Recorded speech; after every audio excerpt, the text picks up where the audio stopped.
Sebastião Moraes, como nasceu essa devoção do povo do Seridó por Santana e também pela festa de Santana de Caicó? Bem, nós temos que recuar a um passado muito remoto. O Seridó tem muita história e muitas vezes até não muito conhecida até por pessoas que escrevem sobre o Seridó. Em 1683 foi construída a Casa Forte do Cuó pelo coronel Antônio de Albuquerque da Câmara, que tinha recebido essas terras aqui do Seridó, por parte do governo português, era a terra dos índios, né? Em 1695, a 20 de setembro, ou seja, há 325 anos, foi construída a Capela de Santana da Casa Forte do Cuó, construída por intermédio do frei Antônio João do Amor Divino, paroquiano das tropas das guarnições de Olinda, em Pernambuco. Como já tinha diminuído muito os combates da Guerra dos Bárbaros, que eram dos portugueses contra os indígenas, então foi possível a construção da Capela de Santana, próxima à Casa Forte do Cuó, que ainda hoje, ali próximo da universidade, tem os alicerces, tanto da Casa Forte como da Capela de Santana, da Casa Forte do Cuó. Em 1700, Manuel de Souza Forte fundou o Arraial do Caicó. E em 7 de julho de 1735, o mesmo coronel de cavalaria, Manuel de Souza Forte, presidiu a instalação do Arraial do Caicó, que neste dia foi elevado à condição de povoação, com pelourinho, símbolo da autoridade. Em 15 de abril de 1748, há 272 anos, foi criada a paróquia de Santana de Caicó, pelo visitador Manuel Machado Freire, em cumprimento de um documento de Dom Frei Luís de Santa Teresa, sétimo bispo de Olinda, em Pernambuco, paróquia desmembrada da paróquia de Nossa Senhora do Bom Sucesso de Pombal, na Paraíba. Em 7 de julho de 1788, a povoação de Caicó foi elevada à vila. É emancipação política. 232 anos de emancipação política de Caicó. Esta é a data correta. Foi instalada pelo desembargador Antônio Felipe Soares de Andrade Brederodes. E o primeiro presidente foi Antônio da Silva e Souza. Em 1868, foi promovida a vila, a cidade, dos 152 anos de cidade. Dentro desta visão histórica, de todas essas datas que compõem a evolução histórica de Caicó, vem desde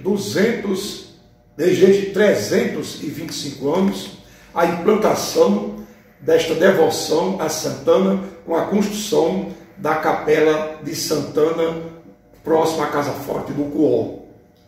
Inclusive, nesta instalação da povoação de Caicó, foi feita a imagem de Santana que hoje está na catedral, na nave lateral, próxima ao altar do Santíssimo.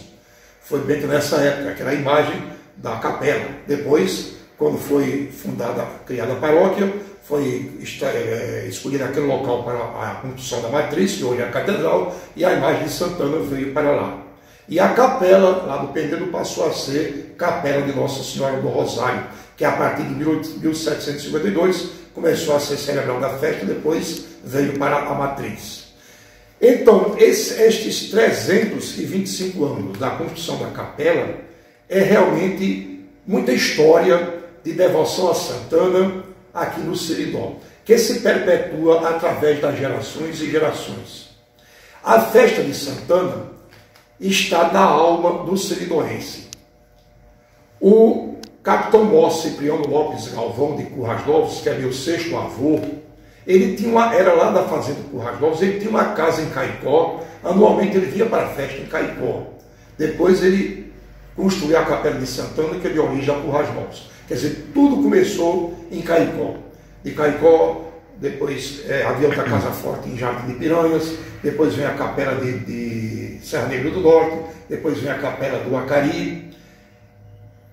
Tudo isso começou em Caicó e sob a devoção de Santana Padroeira, da primeira paróquia, que compreendia todo o Seridó, norte rio-grandense, Patos, Cuité, Pedra Lavrada, tudo isso pertencia à paróquia de Santana de Caicó. Então o fato de Currais Novos, por exemplo, também ter como padroeira Santana, já foi uma influência de Caicó? Tudo indica porque o fazendeiro, o capitão Moceviano Lopes Galvão, era um grande devoto de Santana, e como eu já disse, tinha uma casa em Santana, uma casa em Caicó, para que vinha anualmente a festa de Santana. Então era um grande devoto de Santana, então construiu a capela que deu origem à cidade de Currais Novos. Fruto realmente dessa devoção a Santana, iniciada em Caicó nos idos de 1695. Então, essa devoção a Santana está na alma do siridoense. Todas essas paróquias, em questão de ordem de criação, por exemplo, a primeira paróquia a se desmembrar de Caicó foi Patos, depois Cuité, e sucessivamente. E aqui no Seridó, a primeira que se desmembrou foi Acari. Já tinha a capela de Nossa Senhora da Conceição aqui em Jardim do Seridó e pertencia a Caicó, junto com a de Acari. Quando em 1835 foi criada para Nossa Senhora da Guia, então a capela de Nossa Senhora da Conceição de Jardim do Seridó ficou pertencendo à paróquia de Nossa Senhora da Guia do Acari, até se desmembrar em 1856 e se tornar a paróquia. Todas essas paróquias e todas essas cidades da região do Seridó e até mais na Paraíba, parte da Paraíba, pertenceram à paróquia de Santana de Caicó e tem, portanto, essa influência. E a festa de Santana tem toda essa magia, porque é a festa religiosa, em que a pessoa tem muita devoção a Santana, visita a catedral, olha para a imagem de Santana, reza, se encontra com Deus. Santana é aquela que nos conduz a seu neto Jesus Cristo, e se encontra também com os parentes, com os conhecidos, como aquele pavilhão de Santana e outras manifestações culturais que acontecem durante a festa, serve para essa união. As pessoas, os filhos de Caicó espalhados por este mundo afora, no Brasil e até fora do Brasil, voltam à terra. Se não voltam, acompanham pelos meios de comunicação. Hoje temos a internet, onde quer que esteja, participam. E neste ano em que acontece essa pandemia, se no passado apenas a pessoa ficava sabendo que a festa estava acontecendo, ou até não tinha acontecido, que ninguém sabe, hoje se tem essa oportunidade de celebrar a festa virtual e os caicoenses, onde quer que estejam, participam através da internet, dos meios de comunicação, celebrando a festa de Santana, mesmo que não seja presencialmente, mas através dos meios de comunicação. Então, está na alma do siridoense essa devoção a Santana, porque foi a primeira devoção trazida aqui para as terras do Seridó, com a construção da primitiva capela de Santana em 1695, onde hoje é o Penedo. No seio da família, nós temos, por exemplo, uma admiração, um respeito imenso pelos nossos avós, né? E trazendo um pouco para esse contexto da festa de Santana, há como esse respeito hierárquico, por exemplo, explica também essa reverência que as paróquias menores aqui da nossa região têm também pela festa de Santana. Seria um respeito, por exemplo, de neto para avó, seria mais ou menos isso? Sim, eu creio que sim. Eu creio que desde o início dessa devoção, essa questão do amor ao avô, à avó, deve ter pesado. Quer dizer, como eu tenho amor, como nós temos amor aos nossos avós, avô e avó, também transferimos também este amor para com os avós do nosso Senhor Jesus Cristo. E na questão das paróquias que pertenceram a Caicó, também tem esse reflexo. Quer dizer, as paróquias que no passado pertenceram a Caicó têm essa ligação como uma mãe, como uma avó, representada por Santana, a padroeira. Sebastião, quais os elementos que você considera mais positivos da festa de Santana? Um dos elementos mais positivos é este amor a Santana, porque com este amor a Santana faz essa ligação de um amor a Jesus Cristo, porque Santana é quem nos conduz a Jesus Cristo. E fruto deste amor a Santana, desta devoção sincera, este congraçamento, essa união entre as famílias. Você, pelas suas pesquisas, você consegue, por exemplo, identificar alguma coisa que existia antes na festa de Santana e hoje não existe mais? Não, eu comecei a ir à festa de Santana regularmente a partir de 1987. Eu vendia livros nas festas religiosas, divulgava livros e comecei a ir à festa. Quando eu comecei a ir à festa de Santana, a parte religiosa de dentro da igreja, sempre muito solene, como o senhor antenou, daquele jeito dele, mas a questão social da festa se resumia numa banquinha de alfinim, muito pequena, na calçada da igreja da irmã Vilma, com os coroinhas. A parte social era completamente alheia à igreja. Os parques quase em cima do patamar, e lá na Praça da Liberdade. Só depois que me informaram que depois da fundação do SCC, foi que começou a haver o pavilhão de Santana, e então a parte social da festa começou a ter relação com a festa de Santana. Isso é o que eu tenho conhecimento. Anteriormente, eu não sei se no passado teve alguma coisa. Algo que sempre existiu, quando eu era criança, já sabia e saía nos programas, era a questão da feira de Santana. Não era feirinha, era a feira de Santana. Tem uma diferença? Não é essa coisa que se chama feirinha hoje, um palco com a pessoa cantando e o povo bebendo. A feira de Santana, como ainda hoje não existe parque, era a venda de produtos, comidas típicas, etc. Aluá, essas coisas sertanejas. Isso era a feira de Santana tradicionalíssima, infelizmente eu nunca vi, não sei se tem alguma obra que desde quando começou, mas é muito antiga. A feira de Santana, essa sempre foi realmente ligada à paróquia, nunca foi coisa explorada por terceiro, né? Mas por mais que exista uma crítica, por exemplo, a essas questões sociais, pelo que se observa, a festa de Santana também cresceu muito com o seu lado social, não é isso? Ou seja, o lado social também deu uma contribuição muito grande para o crescimento da festa. Uma coisa puxa a outra, como se diz, né? Muita gente vem para a parte religiosa e participa da parte social. Por exemplo, muito interessante aquele pavilhão de Santana, ali perto da catedral, em que as pessoas participam, e umas que participam pelo telão, que hoje a catedral não cabe todo mundo, foi interessante mudar a instalação dos telões, já fica ali para o congraçamento. E como não cabe todo mundo, tem também lá na Praça da Liberdade e outros locais, e tem também aquelas muito alheias, como por exemplo, como a festa de Santana não cabia mais dentro da cidade de Caicó, foi uma bênção aquela ilha ali, porque não cabia mais os parques, não cabia mais lá dentro da rua. Agora, infelizmente, muita gente vai somente para a ilha e não sabe nem o que é Santana, nem o que é festa de Santana, lamentavelmente, né? Lamentavelmente, né? E então, algo interessante de se falar, que está muito próximo, na próxima terça-feira, dia 28, serão os 80 anos da instalação solene da Diocese de Caicó, pelo Monsenhor Paulo Herúncio de Melo, que era o pároco de Currais Novos, representando o senhor Bispo de Natal, do Marcolino Esmeralda de Souza Dantas. A Diocese foi criada em 1939, foi instalada no dia da festa de Santana, que nesse ano, o domingo caiu a 28 de julho de 1940, e em 1941 foi aposto o primeiro bispo, Dom José de Medeiros Delgado. Então, o ano passado já se comemorou os 80 anos da fundação, da criação da Diocese, este ano se comemorando, terça-feira próxima, 80 anos da instalação da Diocese de Caicó.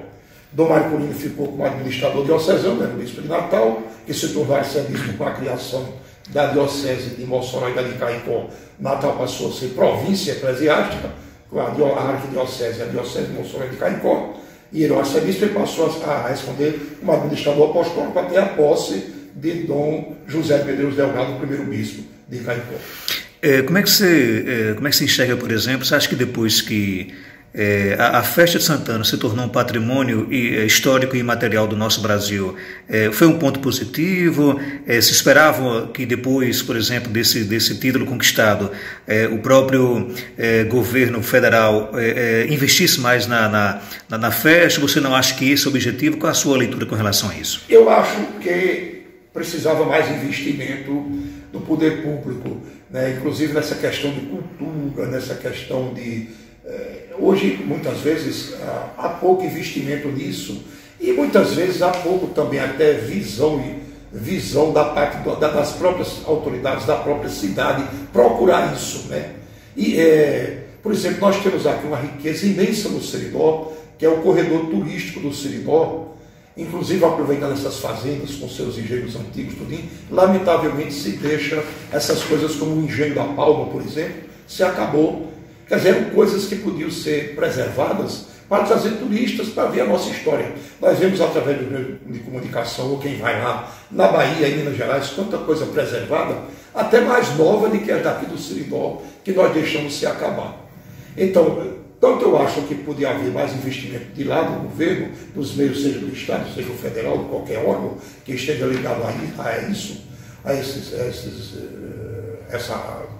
questão cultural, como também a questão das próprias autoridades locais procurarem e fazer com que essas coisas funcionem. Não só durante a festa de Santana, porque muitas vezes a gente tem as coisas somente num período, aí deixa aquilo arrefecer, então todo ano é sempre um começo. E se durante todo o ano a gente procurasse sempre conservar isso, então cada ano isso ia aumentando, né? Sebastião, você tem alguma recordação em suas pesquisas de alguma relação da festa de Santana com a gripe espanhola que aconteceu há mais de 100 anos? Não, infelizmente eu nunca vi. Eu não vou dizer que não existe. Eu mesmo nunca vi nenhuma referência a gripe espanhola nos livros. Nunca ouvi, não sei dizer nada a esse respeito.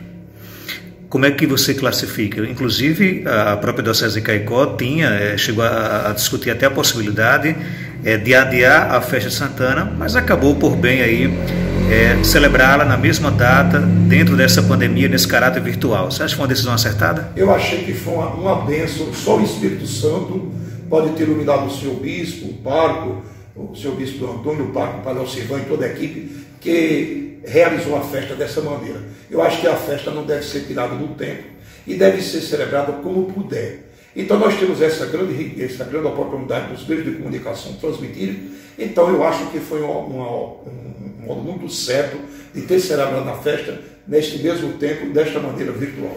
Claro que a gente não pode sofrer por aquilo que a gente não pode mudar, mas qual o seu sentimento, por exemplo, acostumado a ver aquela multidão na festa, hoje ela sendo feita, por exemplo, com a igreja fechada, claro, com milhares de pessoas em todo mundo assistindo, mas bate um sentimento de tristeza? Olha, você não sabe, eu que desde esse tempo todinho, há mais de 40 anos eu acho, participo dessas festas, isso faz parte da minha vida, dando a minha humilde parcela de colaboração nessa questão de comunicação e vivenciando. Eu gosto de estar presente na igreja, eu vou à praça, eu ando na rua, eu vou à ilha ver as coisas como são, para saber contar como é que estão. Então, a música é outra coisa muito boa, a questão cultural. A tristeza que eu sinto desde a abertura que eu vi em Currais Novos antes, as bandeiras sendo hasteadas pelo prefeito, o padre, poucas pessoas ali de longe olhando, e depois em Caicó, menos ainda olhando, e depois a primeira novena que eu participei muito pela internet e pela TV Produção, também pouquíssimas pessoas na igreja. Agora, triste por não estar lá e por muitas pessoas também que querem estar não estão, e mais tranquilizado porque sei que através dos meios de comunicação muito mais pessoas estão participando. Mas se não fosse a pandemia, essas pessoas participavam e a gente participava também ao vivo. Só para finalizar, que todo mundo sabe, lhe conhece, que você realiza um trabalho totalmente voluntário de evangelização através da comunicação nessas festas de padroeiros. Como é que você já falou que a sua relação com a festa de Santana começou na década de 80, né? Você se lembra de algum episódio até engraçado, que marcou muito, por exemplo, esse seu trabalho na festa de Santana de Caicó? Não, eu me lembro muito bem porque eu comecei esse trabalho. Eu ia vender livros nas festas, ficava hospedado na casa do senhor bispo do Manuel Tavares, depois do Heitor, e ficava sempre na igreja. E uma vez, já desde o tempo de Dom Tavares e do Heitor me pediu uma vez, para eu não deixar, nessa linguagem de comunicação, buracos nas celebrações.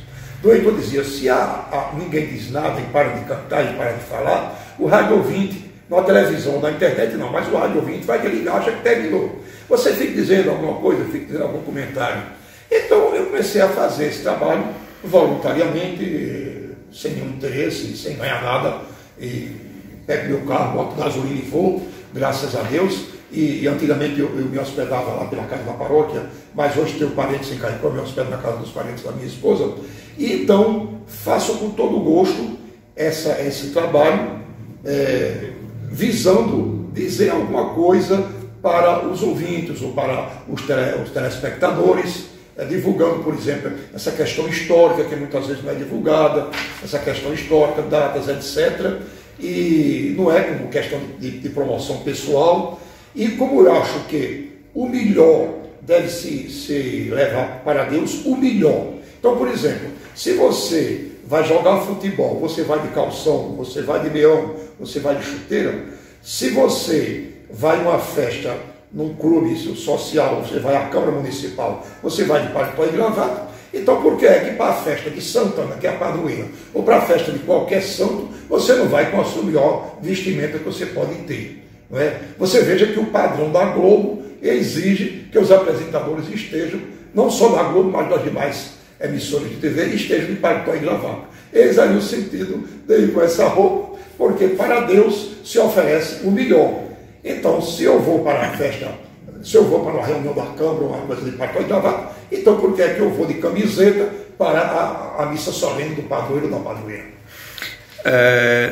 Só para a gente finalizar, para quem acompanha esse seu trabalho de comunicação, uma frase que marcou muito, que até marca hoje em dia, quando você diz, por exemplo, a você que escuta essa celebração por emissora tal, faça sua comunhão espiritual. Inclusive, esse ano, a Festa de Santana, ela trata muito essa questão da Eucaristia, né? Sim.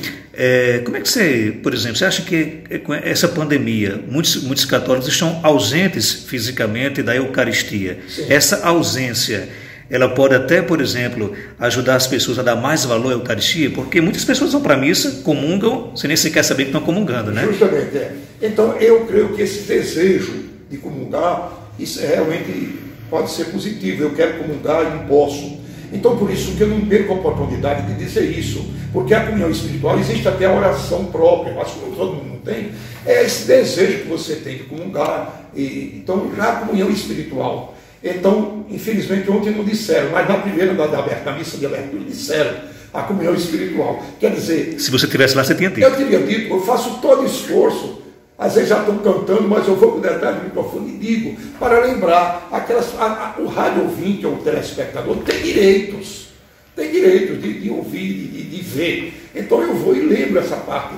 Não quer dizer que eu quero que as pessoas não saibam, eu sei, não é isso. É porque a gente fica lembrando. Não é? A gente muitas vezes tem essa ideia de que todo mundo tem, todo mundo sabe. Você veja agora mesmo para essa questão do auxílio emergencial, quantas pessoas não tinham um telefone de lanterninha. Né? A gente acha que todo mundo tem, todo mundo sabe, né? E sempre vale a pena lembrar, esta é a hora da comunhão, faça a sua comunhão espiritual. Eu tenho, eu estando, eu digo, ou mando alguém que esteja no microfone, se for da minha confiança, dizer. Você espera no próximo ano reencontrar todas essas pessoas queridas na Festa Santana? Espero, se Deus quiser, já estou preparado agora, se Deus quiser estaremos unidos. Que Santana nos ajude.